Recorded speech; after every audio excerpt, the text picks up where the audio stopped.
investors behave in very human ways, which is they get very excited during bull markets and they look in the rearview mirror and they say, I made money last year, I'm going to make more money this year, so this time I'll borrow, or the neighbor says, I wasn't in last year when that neighbor was dumber than I made a lot of money, so I'm going to go in this year. So they're always looking in the rearview mirror.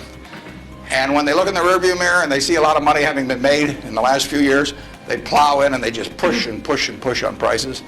And when they look in the rearview mirror and they see no money having been made, they just say this is a lousy place to be. So they don't care what's going on in the underlying business. And it's astounding, but that makes for huge opportunity, just huge opportunity.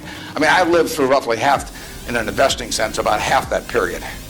And I've had that long period of stagnation from 65 to 82, 17 years. I wrote an article for Forbes in 1979. I just said, how can this be? Pension funds in 1970 put 100 and some % of their new money in stock because they were wild about stocks. Then they got a lot cheaper and they put a record low in, 9% of their net new money in 1978 when stocks were way cheaper. People behave very peculiarly in terms of the reactions because they're human beings and they get excited when others get excited, they get greedy when others get greedy, they get fearful when others get fearful, and they'll continue to do so. And you will see things you won't believe in your lifetime and securities markets. And the country will do very well over time, but you will see these huge waves.